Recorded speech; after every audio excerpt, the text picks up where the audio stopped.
Cancer, tignan natin kung ano yung mensahe para sa'yo. Keep in mind na ito ay general reading lamang, kaya hindi po lahat makaka-relate. Pakilawakan ng isipan, at kung hindi ka pa nakasubscribe dito sa ating channel, please subscribe and hit the bell button para lagi kang updated every time na meron tayong uploads. Kung nais mo namang mag-avail ng ating private readings, ng ating rituals, ng ating cures, products, makikita mo yung link sa description box, Tarot Intentions by Aliana Reyes, o kaya naman pwede ka namang mag-message sa WhatsApp. Yan, message lang po kayo if interested kayo para ma-send ko yung details. Paki-indicate lang po dun sa message kung ano ba, para saan kayo nag-i-inquire. Private reading ba, rituals ba, or yung ating cures products. Tignan natin Cancer, Sun, Moon, Rising, and Venus, mensahe para sa'yo. We have the truth only shows part of it. We have don't be afraid of distance, touch, and feel. And we have I am about to fall in love. Tignan natin kung ano pa tong aspect ng life mo. Ano yung tinutukoy dito or anong sitwasyon sa life mo ngayon, Cancer.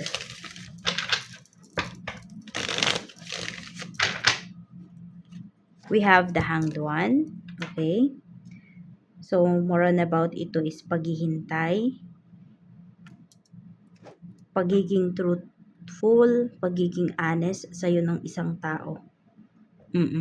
So, meron po dito, pwedeng sinasabi niya na ito yung sinasabi niya, pero, okay, honest naman siya doon. Kaya lang, pwedeng meron dito, somehow, no, may hino-hold back na feelings. Oo, may hino-hold back dito na pangyayari na malaman mo ba, ganun. We have King of Cups. This is about emotions. Ayan nga po, may hino-hold back dito.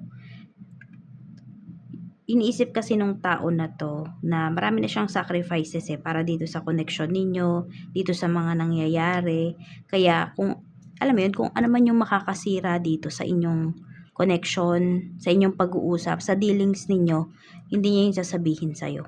So somehow, meron pa rin tinatago. Kasi may panghihinayang. May tao dito pala na parang hindi pa naman nawawala yung isang bagay na yun, pero pinanghihinayangan na niya. May nararamdaman siyang ganyan. So, somehow, tino-torture yung sarili, yung isipan. Be afraid. Don't be afraid of distance, touch, and feel. So, this is about sacrifices. Malayo ba kayo ngayon sa family ninyo? Ayan. Yung life mo ngayon, Cancer, parang about sacrifices talaga siya. We have Page of Cups. So, ito is more on, yan, may aalis kasi, or yun nga, yung iba sa inyo, nasa malayo kayo, tuloy-tuloy naman ba yung pag-uusap, may magandang plano, may magandang usapan po na pinapakita dito. Yan, so full of dreams then at the same time. Yung iba po dito ay twin flames kayo ng person mo, so mas mag-grow kayo separately. We have Three of Pentacles. So, more on about sacrifices talaga to. Yun nga. Marami dito pwedeng yung nagwo-work para sa inyo, hindi naman nagwo-work para sa ibang tao. Yan. May involved din na money rito. Kailangan nyo talagang umalis. Pwedeng, kung nasaan kayo ngayon, Cancer, wala talaga dyan yung pera. Or hindi nyo, nandyan, may pera dyan, pero pwedeng hindi nyo talaga mahahanap dyan yung yung mas malaking kita. Napapansin nyo ba yan? So, meron dito, pwedeng lumipat kayo ng bahay. Tapos, napansin nyo parang bumagal yung kaperahan, yung flow ng money sa life niyo. Kung meron kayong negosyo, lumipat kayo ng pwesto, yan. Pwedeng hindi talaga kasi kayo para dyan. So, kung may namimiss naman po kayo rito, ayan, mga family members ninyo, We have naman kasi, 'di ba, may internet na tayo, so makakapag-usap na po kayo. So, maximize niyo yung time, use it wisely. Para hindi niyo pa rin ma-feel yung absence ng mga tao sa paligid mo, okay? O kaya hindi mo ma-feel yung absence o hindi ma-feel ng, sabi natin, ng mga anak mo yung absence mo sa life nila kahit na nasa malayo ka. I'm about to fall in love. We have 5 of Wands. May nagpipigil talaga ng feelings dito. So, may someone dito na, ayan, unti-unti na talaga siyang nafo-fall sa'yo. We have 5 of Pentacles. Pero hindi niya kasi alam kung paano ka ba i-approach. Kaya ang nangyayari dito, parang sa halip na maging maganda yung usapan, ganyan, may pag-aaway or coldness yung nafa-feel sa'yo ng person na yun. Pwedeng ganito ha, hindi naman kayo magkarelasyon, pero may nararamdaman kayo na magnetic energy field, magnetic energy or chemistry, sabi natin, chemistry dito sa inyong sa inyong mga pagtitinginan, ganyan, pero hindi nyo maamin sa isa't isa yung nararamdaman nyo. May natatakot din kasi. We have 6 of Pentacles. Pero once may maglakas ng loob dito, okay, possible, no? Na, ayan, may dealings dito. Pwede rin naman kasi dito about sa love life eh. Pwede po may dealings kayo rito. Ayan, pwede meron dito magkaroon ng, alam mo yung magustuhan talaga. Yung mahook ba yung isang tao dun sa binibenta mo. So, ayan, tamang approach lang, makukuha mo yan. May dealings dito na, paparating para sa'yo. Magbe-benefit ka talaga. So, tignan natin kamusta yung emosyon. We have the High Priestess. So, mas gamitin mo yung isipan mo talaga ngayon. And also, wag mo din masyadong, wag mo masyadong paalam yung mga plans mo towards other people. Ayan, we have the High Priestess. Kailangan daw medyo maging, ngayon, maging masikreto ka. Okay naman yung emotions mo actually. Kasi hindi ngayon yung mas nangingibabaw sa iyo ngayon eh. Oo. We have 7 of Swords. Tama talaga, kailangan mo daw mag-ingat dito. Even yung mga iniisip mo, may mga past energies kasi na pinapakita rito. So, kung sabihin natin yung mga past energies na yon, hindi na yun nagmamatter sa'yo, hindi na yun align sa life mo ngayon. Let go mo na yan, Cancer. Kasi hindi siya makakabuti sa'yo, pwedeng makasira yan sa mga diskarte mo. Spiritual health, ayan naman po, okay na okay po yung inyong spiritual health. Meron ba kayong mga minamanifest? Very positive din talaga. Ayan, okay naman po yung inyong, sabi natin, aligned naman po yung ginagawa ninyo sa sinasabi ninyo. Tama ba? Ginagawa sa sinasabi, sa pinaniniwalaan po ninyo. Maganda yung energy rito para sa'yo ngayon. Divine protection, mayroon po kayo niyaan. So, kung may mga delays man kayo na nararanasan ngayon, yun yung mga sinasabi ko kanina na pwedeng marami na kayong mga sinacrifice or may masasakripisyo ngayon. Divine intervention po yan. Okay, meant to be yan na mangyari. Kaya, yan, just relax your energy as much as possible. Iniingatan lang po kayo ng universe. So, kung may travel ngayon na hindi matuloy, okay, may transaction ngayon na hindi matuloy, okay lang po yan. Okay? Divine timing din is at work pagdating dito sa life mo. Sa energy naman ng mga taong makakasalumuha mo, we have Page of Pentacles. Mga busy, no? Yung mga tao, we have 4 of Wands. Ayan, mga busy yung mga tao na makakasalumuha mo ngayong araw na ito. Very confident din sa kanilang mga sarili. Ayan. 9 of Swords, mga puyat. Nag-review? Oo, pwedeng meron dito, review ng review. Or basta may inaaral yung mga taong makakasalumuha mo. Parang hindi mo sila maaabala ngayon kasi sobrang focus nila doon sa kanilang ginagawa. Tingnan natin. Blessings naman na pwede mong ma-receive. Check natin yan. Blessings po na pwedeng ma-receive ni Cancer.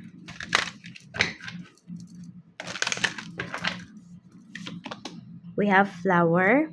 So may dito, may magko-congratulate sa'yo. Meron din akong nakikita ditong business na mag-o-open. Oo, mag-open kayo. Ano yung opening ninyo? Soft opening ba yan? Soft opening.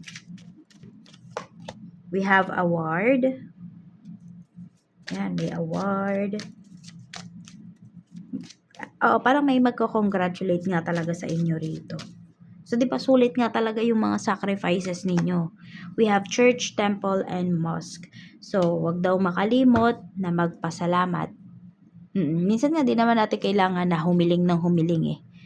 Sometimes, ang need natin or ang kailangan lang natin gawin is magpasalamat. Maging grateful sa sa mga blessings na mayroon tayo. So kayo ba, nasa part na ba kayo ng life ninyo, Cancer, na nagte-thank you na kayo, nandun na kayo, or thank you na lang yung nilalaman ng dasal mo? So yun, tignan natin. Ayan, pwede rin, no? Pwede rin na yan yung mga masasabi mo talaga ngayon. Kasi feel mo talaga yung blessings. Sa work naman, tignan natin, kamusta naman yung work mo?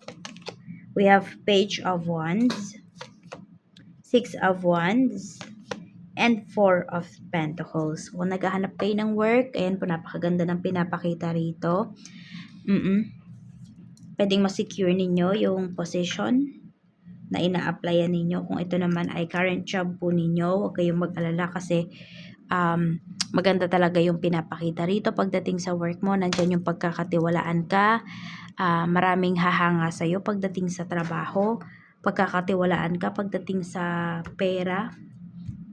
Naniniwala sa kakayahan mo yung mga tao sa paligid mo pagdating dito sa work mo.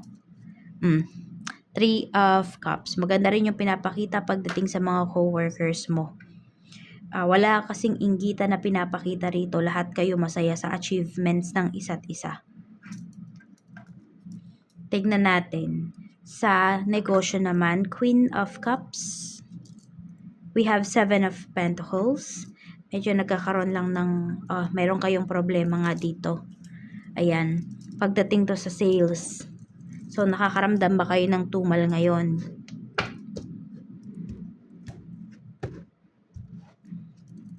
Six of Cups. Pwedeng wala masyadong pumapasok ng mga bagong clients. So, yung mga clients mo ba, dito sa business mo, Cancer, is yun at yun pa din. So, isip kayo ng paraan, paano nyo ba ma-advertise yung business ninyo, paano siya makikita ng tao, para makahatak pa kayo ng iba pang mga clients. We have the Hierophant. Ayan. So, usual pa rin. Parang old ways pa rin ba yung inyong pamamaraan pagdating sa pagpapatakbo ng inyong negosyo, sa pag-advertise ng inyong business. Yes, word of mouth is maganda rin talaga yan. 'Di ba? Kaya lang, 'di ba, andyan na yung internet. Gamitin nyo yon para ma-advertise yung inyong business, para mas marami kayong ma-reach na clients. And hindi lang yan, even ibang lugar. Depende na lang yan din talaga sa inyong negosyo, anong type ba ng business ninyo, ano ba yung products ninyo. We have Ace of Cups. Ayan, wala naman problema sa stuff na pinapakita rito. So, highs and lows, kasama mo sila. We have the Hermit. Meron ding tao rito, could be your supplier, kung mayroon man. Ayan po. Mabait naman to. Oo. Kung meron mang problema, kung sa kanya ka man nagkaroon ng problema, maayos naman po. Kausapin mo lang din talaga ng maayos.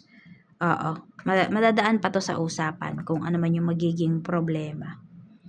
Sa kaperahan naman, we have Ten of Wands. Ayan, medyo stress nga yung iba sa inyo rito. We have the Chariot. So, sulit talaga yung stress nyo. Okay, huwag kayong mawalan ng pag-asa rito. Two of Pentacles. Alamin mo lang talaga kung ano ba yung mga dapat mong i-priorities in terms of your finances, para hindi ka maguluhan at para hindi na madagdagan yung stress mo. Para malaman mo kung ano yung diskarte na dapat mong gawin. Meron din ako nakikita pala dito na magbebenta kayo ng sasakyan. Pwedeng magbebenta kayo ng sasakyan or kayo yung bibili ng sasakyan. Depende yan sa inyong sitwasyon. Pero ayan, pwedeng mayroong dalawa dito, meron kayong dalawang pinagpipilian. So tignan ninyo ano ba talaga yung mas kailangan ninyo, ano yung yung mas dapat para sa inyo. At kung meron namang client dito or dalawang tao na sabi natin bibili naman ng sasakyan or motor na binebenta mo, tignan mo kung sino yung pinakamagandang kausap diyan. Kasi meron diyan baka nagpapanggap lang, 'di ba? Malaki nga yung offer sa pero stress naman yung aabutin mo. Dun sa isa, hindi naman gano'n kalaki yung yung difference, no? Pero kaysa dun sa isa, pero wala ka namang magiging problema kasi smooth ka transact. So tignan mo rin 'yon, no? Kasi baka mamaya sabi ko baka magpatong pa yung problem mo rito. Kaya yan. Total, malakas naman yung intuition mo. Ma-feel mo kaagad yan kung sino yung sinasayang lang yung oras mo dito, yung bibigyan ka lang ng problema kaysa doon sa napaka-smooth ng inyong magiging transaction. Sa love life naman, we have Queen of Wands. We have the World. Meron kayong ka-deal sa ibang bansa. Page of Swords. I don't know kung nasa LDR kayo or for some of you, pwede po na meron kayong kausap nga dito. No, hindi pa kayo nagkikita. Pero pinaplano, yun yung nakikita ko dyan. Queen of Pentacles. And meron din dito pwedeng nasa same-sex relationship po kayo. Eight of Swords. Mukhang hindi ka na mawala sa isipan ng tao na to. Gusto niya lagi kanyang kausap.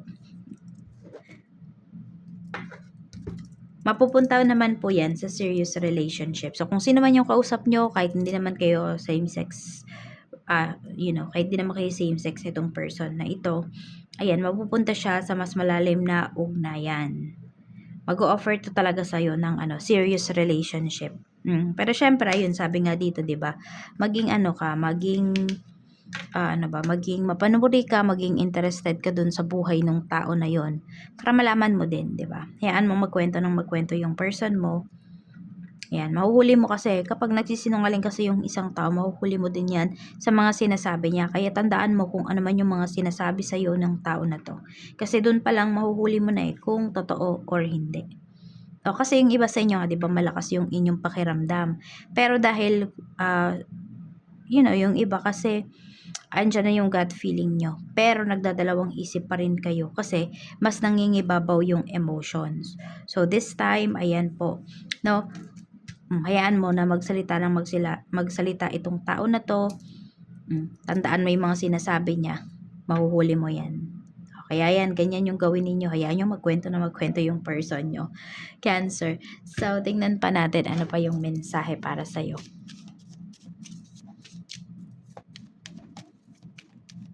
Baka nga kung nasa malayo yung tao na yan, ayun, napadalan ganyan ng regalo, ng flowers. We have the Sword and Rose. Okay? So, truthful naman kasi yung tao na yan sa'yo Oo. So, bale, ayun lang, ang nakita ko lang kasi sa kanya before, sobra talaga yang magmahal. Kaya lang, ayun, tinetake advantage siya. So, ngayon, pwede po na medyo maghinay-hinay yan. Pero totoo yung mga sinasabi niyan sa'yo. Kaya lang hinay-hinay siya.